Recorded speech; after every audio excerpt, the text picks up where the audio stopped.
Hello friends, welcome back to our channel Vidyapan. Friends, हमारे channel को subscribe करना ना भूलिएगा क्योंकि ये आपको बहुत ही हेल्प करने वाला है आपके मैथ्स को लेके। ये आपको मैथ्स इतना फेवरेट सब्जेक्ट बना देगा कि आपके लिए मैथ्स इतना स्कोरिंग हो जाएगा। सो चलिए फ्रेंड्स, शुरू करते हैं आज का टॉपिक। आज का टॉपिक है हमारा एक्सरसाइज 2.2 पॉलिनोमियल्स की। उसमें हम करेंगे क्वेश्चन नंबर 1। हमने करना है that find the zeros of the following quadratic polynomial. ये देखिए, यहाँ पे नोट कर लीजिए क्वाड्रेटिक पॉलिनोमियल। क्वाड्रेटिक पॉलिनोमियल्स वो होते हैं जिनकी डिग्री 2 होती है। डिग्री मीन्स ये जो हाईएस्ट पावर है यहाँ पे x की, या वो जो वेरिएबल वहाँ पे यूज़ हो रहा होगा हर एक क्वेश्चन में, उसकी हाईएस्ट डिग्री हमेशा ही 2 होगी। तो इसीलिए यहाँ पे ये क्वाड्रेटिक पॉलिनोमियल्स हैं। तो हमने इनके ज़ीरोज़ फाइंड आउट करने हैं और रिलेशनशिप हमने वेरीफाई करना है उनका relationship between the zeros and the coefficients.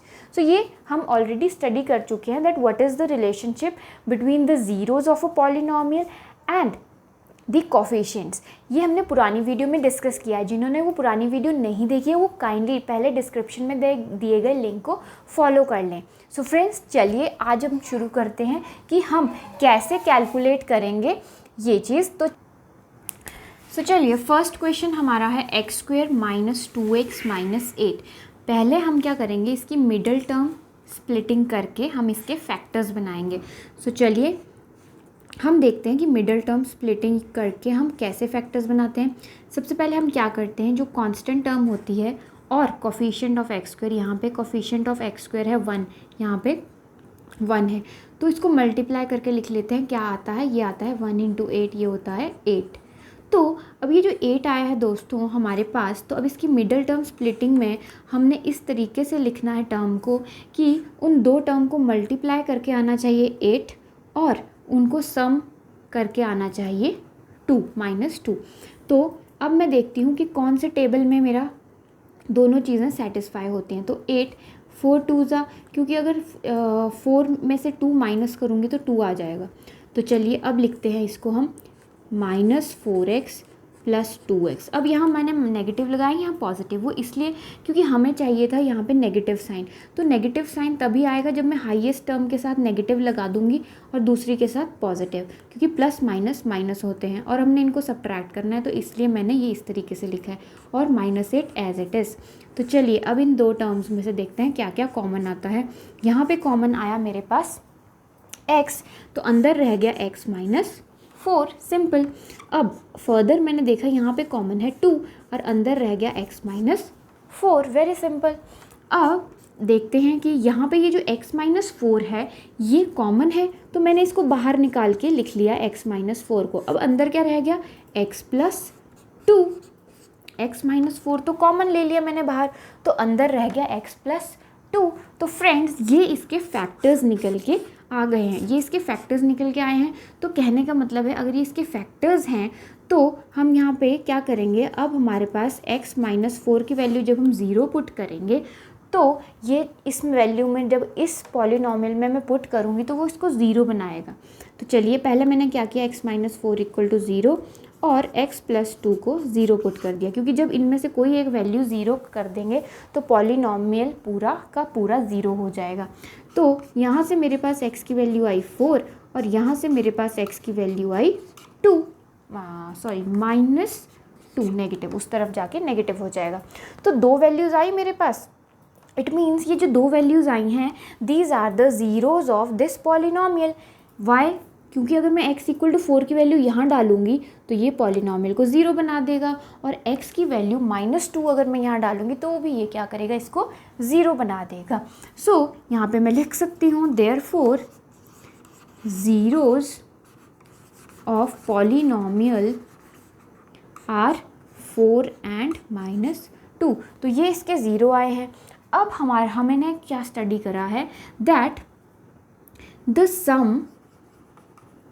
sum of zeros of polynomial is equal to, sum of the zeros of polynomial क्या होता है, that is equal to minus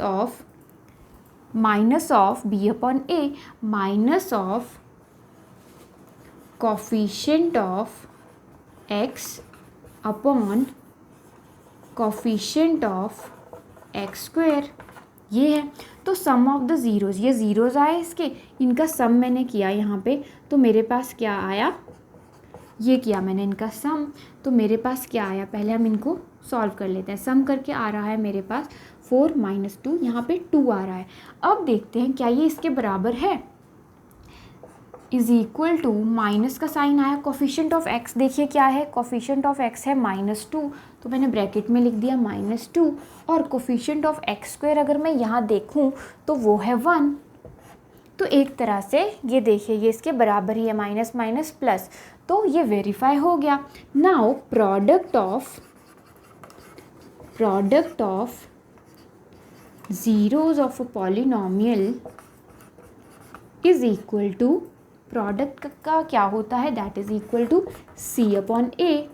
now अब देखते हैं इनका प्रोडक्ट करके, ये थे मेरे zeros of a polynomial 4 and -2, इनका मैंने प्रोडक्ट किया, 4 × -2 ये आया, पहले मैं देख लेती हूँ, यहाँ पे आ रहा है 4 2 ज़ा 8 और नेगेटिव। अब देखते हैं क्या ये इसके इक्वल है C/A के। C की वैल्यू है यहाँ पे -8 और A की वैल्यू है यहाँ पे 1, तो ये देखिए ये इसके बराबर आ गया है, किसके, दैट किसके बराबर आ गया है, ये आया है constant term upon coefficient of x square.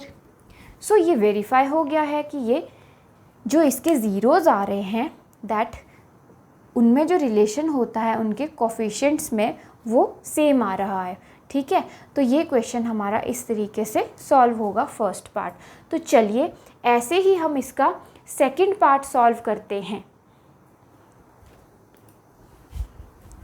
अब देखिए सेकंड पार्ट कैसे सॉल्व होगा, इसी तरीके से हमने सेकंड पार्ट करना है। फर्स्ट पार्ट हो गया है, इसको हम रब कर देते हैं फर्स्ट पार्ट को, और अच्छे से क्लियर हो जाएगा अभी आपको।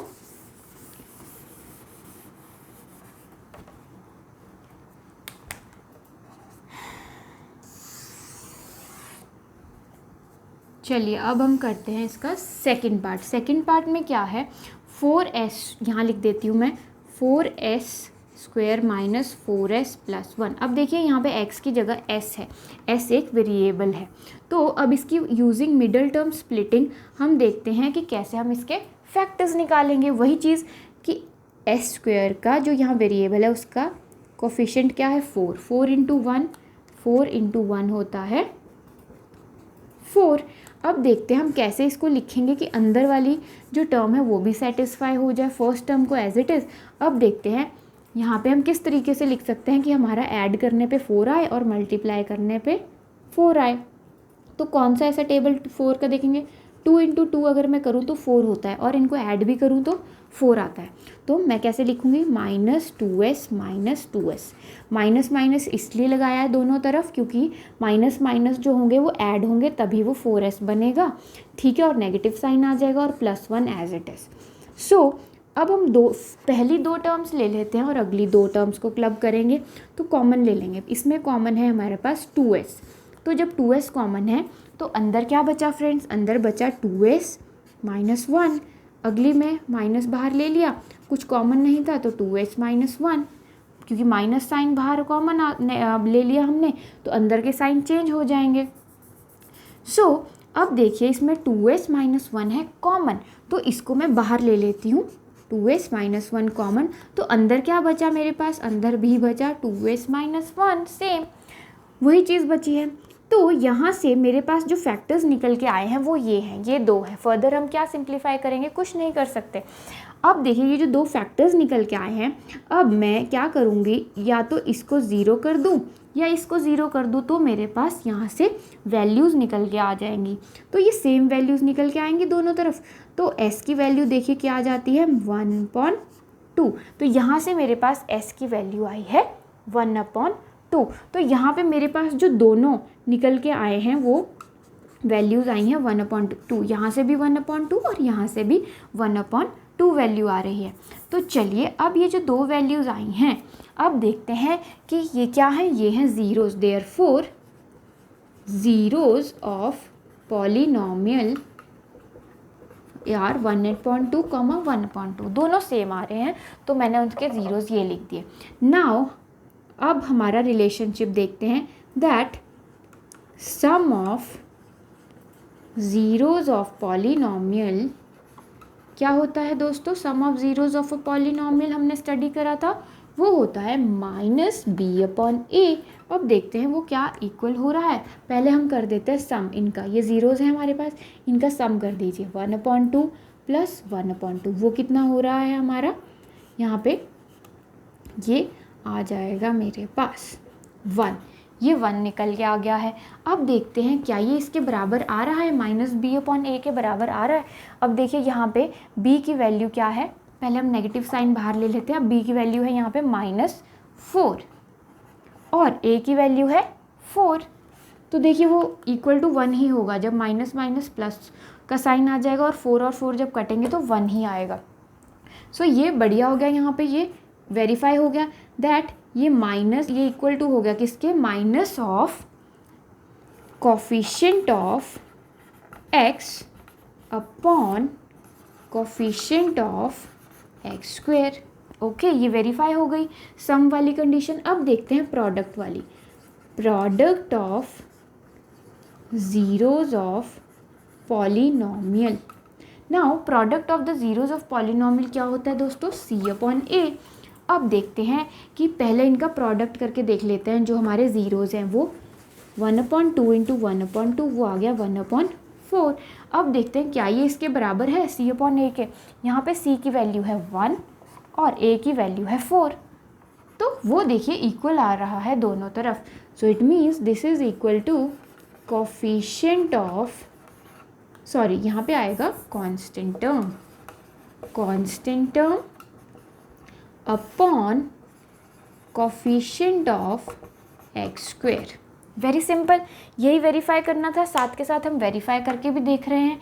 ठीक है, जो रिलेशनशिप होता है ज़ीरोज़ ऑफ अ पॉलिनॉमियल और जो हमारा पॉलिनॉमियल दिया होता है उसमें जो कोफिशिएंट्स होते हैं उनमें जो रिलेशनशिप है वो भी हम साथ के साथ चेक कर रहे हैं। यही करने को बोला है हमें क्वेश्चन में। तो इसी तरीके से हमारा सेकंड पार्ट भी सॉल्व हो गया फ्रेंड्स। अब चलते हैं अपने थर्ड पार्ट की तरफ। तो चलिए इसे मैं रब कर देती हूँ।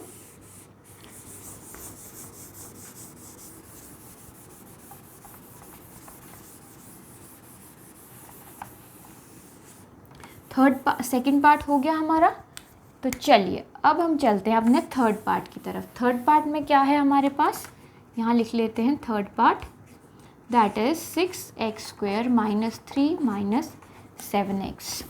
ये है, पहले तो इसको स्टैंडर्ड फॉर्म में लिख लेते हैं। 7x -7x पहले आएगा, ठीक है, x वाली टर्म फिर -3, तो ये आया। अब हमने दोबारा से इसमें क्या करना है फ्रेंड्स, अब वही using the middle term splitting हमने इसके फैक्टर्स निकालने हैं। सो मिडल टर्म का मैंने बार बार आपको बता रही हूँ, हम क्या देखते हैं कि x² के साथ देखते हैं कौन सा नंबर है, जैसे यहाँ 6 है और कांस्टेंट टर्म है 3, तो इनको मल्टीप्लाई करके क्या आ रहा है 18। तो अब हमने 18 बनाने की कोशिश करनी है। अब हमने क्या करना है, ये जो मिडल टर्म स्प्लिटिंग होती है, इस मिडल टर्म को हमने स्प्लिट करके लिखना है कि जब हम उन दो टर्म्स को मल्टीप्लाई करें तो आए 18 और जब मैं सम करूं तो आए ऊपर जो 7x है वो। सो देखते हैं कैसे होगा ये मैंने किया। अब देखिए यहाँ पे अगर मैं 6 और 3 ले लेती हूँ, 6 3 18 होता है, बट अगर मैं इनको ऐड करूँ तो आ रहा है 9, अगर सब्ट्रैक्ट करूँ तो आ रहा है 3, तो बात नहीं बनी। लेकिन एक और टेबल है जिसमें 18 आता है, कौन सा, 9 2 अब देखिए 9 2 18 सेटिस्फाई, और 9 में से 2 जाएगा तो क्या बचेगा 7, तो ये भी सेटिस्फाई हो रही है। तो इट मीन्स हमने ये दो नंबर्स लेने हैं। तो मैंने ले लिया -9x, क्यों, बिकॉज वहाँ पे नेगेटिव साइन है ऊपर, तो इसलिए मुझे बड़ी रकम के साथ क्या लगाना पड़ेगा, नेगेटिव साइन, और अगली रकम के साथ मैं पॉजिटिव लगाऊंगी 2x के साथ। क्यों लगाऊंगी, क्योंकि मुझे यहाँ पे माइनस करना है, सब्ट्रैक्ट करना है, इसीलिए मैंने दोनों साइंस अलग करे। प्लस और माइनस माइनस होता है, ठीक है, ओके। तो चलिए अब देखते हैं ये जो पहली दो टर्म्स है और अगली दो, इनमें क्या क्या कॉमन आ सकता है। पहली टर्म में मैं देखूंगी तो 3x कॉमन आ रहा है, अंदर बचा 2x -3 3 एंड x बाहर है हमारे पास। अब देखिए यहाँ पे कुछ कॉमन नहीं था तो अंदर क्या था 2x -3। अब देखिए यहाँ पे 2x -3 कॉमन है, तो मैंने क्या किया 2x -3 कॉमन ले लिया बाहर, और अंदर क्या बचा 3x + 1, ये कॉमन था तो इसको बाहर ले लिया। जब ये बाहर चला गया तो अंदर बचा 3x + यहाँ पे 1, यहाँ पे मान लीजिए 1 था। तो ये इसके फैक्टर्स निकल के आ गए हैं। अब अगर ये इसके फैक्टर्स निकल के आ गए, अब इनमें से कोई भी एक फैक्टर को अगर मैं ज़ीरो कर दूं तो अल्टीमेटली पॉलिनॉमियल की वैल्यू तो ज़ीरो हो जाएगी। So now 2x minus 3 equal to 0 and 3x plus 1 equal to 0। यहाँ से x की वैल्यू निकल के आती है 3/2 और यहाँ से x की वैल्यू निकल के आती है -1/3। दो वैल्यूज़ फ्रेंड्स मेरे पास निकल के आई है यहाँ पे। ओके, अब ये दो वैल्यूज़ जो निकल के आई हैं ये क्या हैं? ये हैं therefore zeros of polynomial are कौन कौन सी? एक 3/2 एंड दूसरा -1/3। ये दो वैल्यूज़ आ गई हैं। तो चलिए अब ज़ीरोज़ निकल के आ गए हैं तो हम वेरीफाई कर लेते हैं कि रिलेशनशिप क्या बन के आया ज़ीरोज़ में और उन कोफिशिएंट्स में। तो हमें पता है that sum of zeros of polynomial is equal to -b/a। Okay, now sum of the zeros of polynomial, ये जो ज़ीरोज़ हैं इनका सम कर देते हैं। क्या वैल्यू आएगी? ये है 3/2 प्लस -1/3। इसको जब मैंने सॉल्व किया तो मेरे पास क्या आया? देखिए यहाँ पे आया 6 एलसीएम और यहाँ आया 9, यहाँ पे आया मेरे पास 2, तो ये आ गया मेरे पास 7/6 सॉल्व करके। अब देखते हैं क्या ये इसके बराबर आ रहा है? -b, माइनस साइन ले लिया मैंने। अब b की वैल्यू देखिए यहाँ पे क्या है? b की वैल्यू है यहाँ पे -7, तो अंदर आया -7, ये b की वैल्यू है। और a की वैल्यू क्या है दोस्तों? यहाँ पे ये है 6, तो देखिए वो बराबर हो गया माइनस माइनस प्लस और 7/6, ये इसके इक्वल आ गया। So this is equal to, यहाँ पे लिख देते हैं, this is equal to minus of coefficient of x upon coefficient of x square. तो ये उसके बराबर आ गया, ये वेरीफाई हो गया। वैसे ही हम प्रोडक्ट को देख लेते हैं। Product of zeros of polynomial is equal to c/a। तो इनका प्रोडक्ट करके देख लेते हैं। 3/2 मल्टीप्लाई -1/3, तो ये वैल्यू क्या आई मेरे पास? 3 से 3 कैंसिल, -1/2। अब देखते हैं कि क्या ये इसके इक्वल है c/a के। अब देखिए c की वैल्यू यहाँ से देखिए क्या थी? c की वैल्यू है -3 और a की वैल्यू क्या है फ्रेंड्स? ये है 6।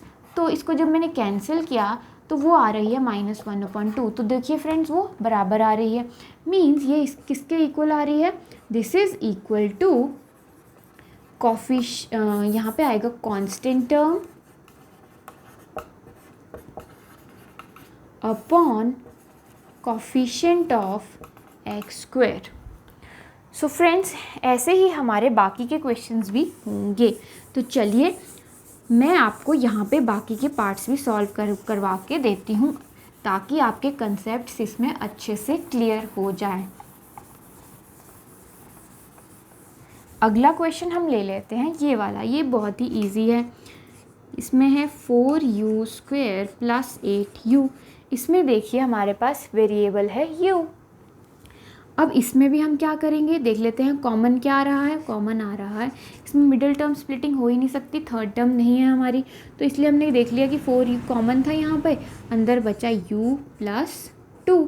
तो यहाँ पे मेरे पास दो फैक्टर्स निकल के आ गए, 4u एंड u प्लस 2। तो इनमें से किसी भी फैक्टर की वैल्यू को अगर मैं ज़ीरो कर दूँ तो पॉलिनॉमियल ज़ीरो हो जाएगा। तो 4u इक्वल टू 0 एंड दूसरा क्या है? u plus 2 equal to 0। तो यहाँ से u की वैल्यू आई 0 और यहाँ से u की वैल्यू आई -2। तो देयरफॉर ये ज़ीरोज़ है इसके। ज़ीरोज़ ऑफ पॉलिनॉमियल आर 0, -2, ये दो वैल्यूज़ हैं जो इसके ज़ीरोज़ हैं। नाउ अब रिलेशनशिप देख लेते हैं ज़ीरोज़ में और कोफिशिएंट्स में। तो हमने स्टडी करा है दैट सम ऑफ, मैं फ्रेंड्स बार बार यहाँ लिख रही हूँ, सम ऑफ ज़ीरोज़ ऑफ पॉलिनॉमियल क्या होता है एंड प्रोडक्ट क्या होता है। तो फ्रेंड्स आपको ये याद हो जाना चाहिए। मैं बार बार इसलिए रिपीट कर रही हूँ, जैसे मैं बार बार ये रिपीट कर रही हूँ वैसे ही मैं बार बार ये भी रिपीट कर रही हूँ फ्रेंड्स कि मेरे चैनल को सब्सक्राइब करना ना भूलिएगा। सो चलिए, sum of zeros of polynomial is equal to क्या होता है, minus b upon a. Now sum of zeros यहाँ से ले लीजिए, दो वैल्यूज़ जो आई हैं ये ज़ीरोज़ हैं इस पॉलीनॉमियल के, तो इनका सम करके देखते हैं। तो इसका सम वैल्यू आई मेरे पास -2। तो देखते हैं क्या ये इसके इक्वल है। Minus b upon minus sign लगाया, b की वैल्यू मैंने देखी यहाँ से, b की वैल्यू क्या है 8 और a की वैल्यू क्या है 4। तो अगर मैं इसको कट करूँगी तो वो आ रहा है -2, तो ये इक्वल आ रहा है। Therefore friends this is equal to minus of coefficient of x upon coefficient of x square. आप भी इस चीज़ को बार बार लिखिएगा ताकि आपको ये याद हो जाए। दूसरा है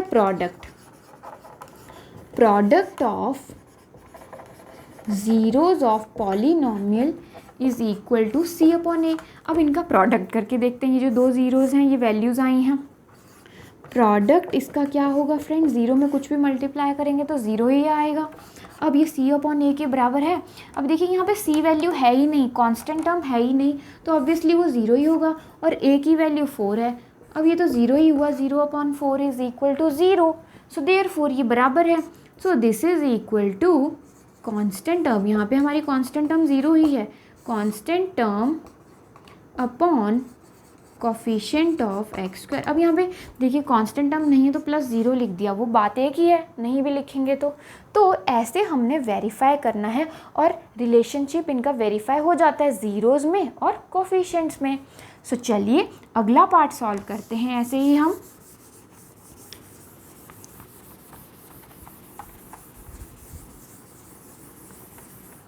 अगला पार्ट मेरा है 5th, दैट इज़ t² - 15। अब देखिए यहाँ पर कैसे सॉल्व होएगा। हम क्या करेंगे कि √15 को हम ऐसे लिख सकते हैं √15 का स्क्वायर। सो नाउ ये एक फॉर्मूला बन गया, a² - b², ये a वाली टर्म होगी, ये b। तो हमने स्टडी करा इस फॉर्मूला, a² - b² क्या होता है friends, a - b into a plus b। तो ये फार्मूला जिन्हें नहीं पता है वो देख लें और याद कर लें, तो बहुत बेसिक सा फॉर्मूला है। सो चलिए a² - b², a - b, तो a है t और b की वैल्यू है फिर √15, a - b and a plus b।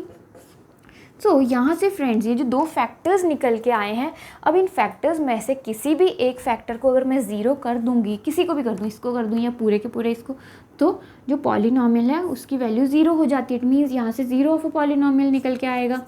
So t - √15 is equal to 0, या कह लीजिए t + √15 इक्वल टू 0। सो यहाँ से t की वैल्यू आ रही है √15 और यहाँ से t की वैल्यू आ रही है -√15। दो वैल्यूज़ निकल के आई हैं, सो मीन्स ये क्या है, therefore zeros of polynomial are √15, -√15।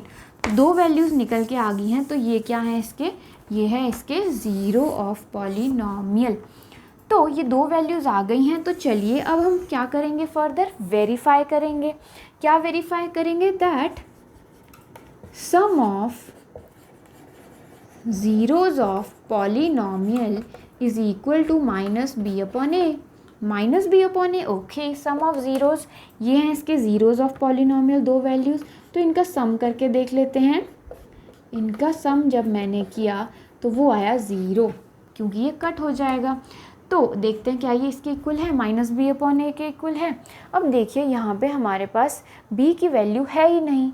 b की वैल्यू क्या होती है, b की वैल्यू होती है जो कोफिशिएंट ऑफ x। अब यहाँ पे कोफिशिएंट ऑफ x कह लीजिए या कोफिशिएंट ऑफ t कह लीजिए, तो यहाँ पे तो t वाली वैल्यू है ही नहीं हमारे पास, तो ऑब्वियसली वो क्या होगी फिर 0 अपॉन a की वैल्यू 1 है, तो दैट इज़ इक्वल टू 0।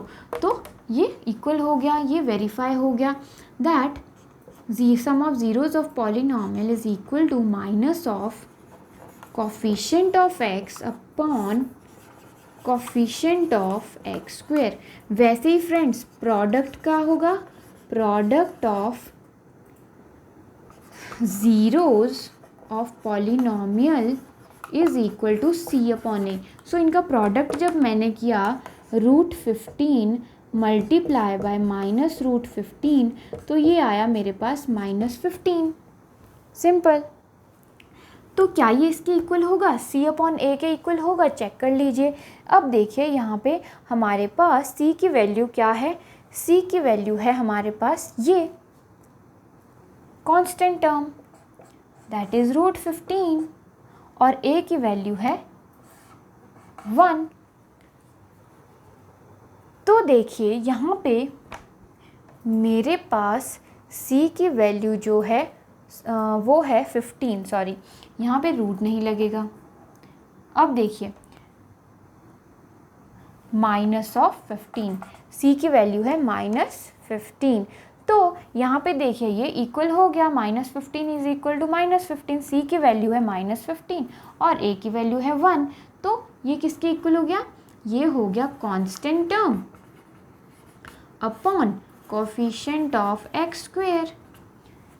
बहुत ही सिंपल है फ्रेंड्स, कुछ भी डिफ़िकल्टी नहीं है इन क्वेश्चंस में, बस आपको रिलेशनशिप पता होना चाहिए that sum of zeros of polynomial is equal to -b upon a and product of zeros of polynomial is equal to c upon a। अब देखिए लास्ट पार्ट रहता है हमारा, इसको भी सॉल्व कर देती हूँ मैं। 3x² - x - 4। सो चलिए लास्ट पार्ट कैसे करना है वैसे ही अब हम देखेंगे ये क्या हो जाएगा। हम देखेंगे ये जो कांस्टेंट टर्म है और x² का कोफिशिएंट है, इसको मल्टीप्लाई करके क्या आ रहा है फ्रेंड्स? 4 3 12। तो अब हम ऐसा टेबल देखेंगे जिससे क्या होगा कि ये वाली टर्म जो सेटिस्फाई हो, कि जब हम इसको स्प्लिट करें मिडल टर्म को, तो यहाँ पे आना चाहिए हमारे पास ऐड करने पर -1, और जब हम उनको मल्टीप्लाई करें तो आना चाहिए 12। तो ऐसे दो नंबर्स कौन से हैं? देखिए 4 3 12 भी आ रहा है और 4 में से अगर 3 जाएगा तो 1 भी आ जाएगा। तो ये 4 और 3 वो नंबर्स हैं जो यहाँ पे आएंगे। 3x² is equal to -4x। Minus क्यों लगाया? बिकॉज ऊपर हमें माइनस चाहिए, तो मैंने बड़ी रकम के साथ माइनस लगाया। और अब +3x क्यों लिखा यहाँ?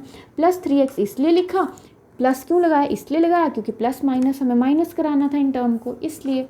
और ये -4 as it is. Okay friends, तो चलिए अब देखते हैं इन पहली टर्म में और अगली टर्म में क्या क्या कॉमन आ रहा है। यहाँ देखिए कॉमन है x, यहाँ अंदर रह गया 3x -4। वैसे ही आगे कुछ कॉमन नहीं आ रहा, तो ये आ गया 3x -4। अब ये 3x -4 हमारे पास बाहर कॉमन आ गया और अंदर क्या रह गया? x + 1। सिंपल।